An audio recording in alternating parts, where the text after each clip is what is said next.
Coucou, toi, là, derrière ton écran. J'aimerais te parler de quelque chose qui m'a beaucoup touchée. Il y a quelques années, j'ai lu un livre de Daniel Bourguet qui faisait le rapprochement entre la parabole des vignerons, qu'on trouve dans le chapitre 21 de Matthieu, et l'histoire de Joseph dans la Genèse. La parabole des vignerons, c'est une histoire que racontait Jésus quand il était sur la terre, pour parler de lui, pour parler de Dieu, pour parler de nous. Il comparait Dieu au propriétaire d'une vigne qui loua sa vigne à des ouvriers. Mais au moment de la récolte, les ouvriers ont refusé de lui donner le fruit de la vigne. Alors il leur envoya son fils. Et quand les ouvriers ont vu arriver ce fils, ils se sont dit l'un à l'autre, « Venez, tuons-le ». Et ce sont exactement les mêmes mots que les frères de Joseph se sont dit les uns aux autres en voyant Joseph arriver vers eux. « Venez, tuons-le ». Et ce qui m'a beaucoup touchée dans ce rapprochement entre Jésus et Joseph, c'est la douleur du Père. Dans le chapitre 37 de la Genèse, on voit Jacob, qui déchire ses vêtements quand il croit que Joseph est mort, et il est inconsolable. Et dans le chapitre 27 de l'évangile de Matthieu, on voit Dieu déchirer son vêtement aussi, quand Jésus meurt sur la croix. Je lis à partir du verset 50.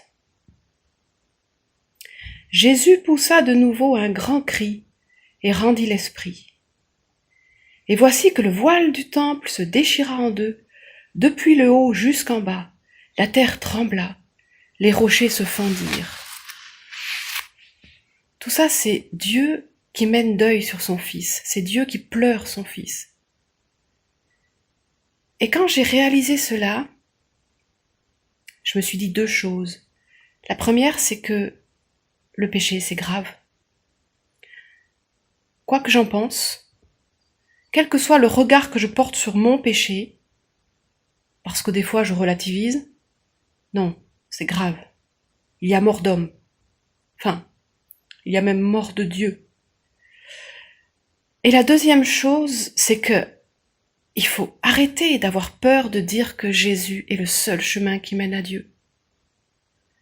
Oui, c'est vrai, dans le monde d'aujourd'hui, ça paraît sectaire, ça paraît exclusif, mais c'est la vérité. S'il y avait eu une autre solution, Dieu n'aurait pas sacrifié son fils. S'il avait pu l'éviter, il l'aurait fait. Il a souffert de cette mort. Alors oui, c'était vraiment la seule solution pour mon péché, pour me rapprocher de Dieu. Et ce voile que Dieu a déchiré au moment de la mort de Jésus, c'est ce tapis très épais qui séparait dans le temple le lieu saint du lieu très saint. On n'avait pas le droit d'aller dans le lieu très saint, parce que c'est là où il y avait la présence de Dieu. Il y avait seulement le grand prêtre qui avait le droit d'y aller une fois par an seulement. Et encore, il fallait qu'il amène le sang d'une victime. Et donc, quand le sang de Jésus, la victime, a coulé, Dieu a déchiré ce voile et dans la lettre aux Hébreux, l'auteur nous dit, dans le chapitre 10, verset 19, « Nous avons par le sang de Jésus l'assurance d'un libre accès au lieu très saint. Ce chemin nouveau et vivant, il l'a inauguré pour nous au travers du voile, c'est-à-dire de son propre corps. » Et là, moi, j'aime bien m'imaginer l'autre côté du voile. J'aime bien m'imaginer Dieu qui, à travers cette déchirure, à travers la mort de son fils, voit courir à lui des dizaines, des centaines, des milliers de personnes, toi, moi, tous ceux qui ont mis leur espérance, leur foi dans le sacrifice de Jésus. Et il leur tend les bras. Et nous n'avons plus qu'à courir vers lui.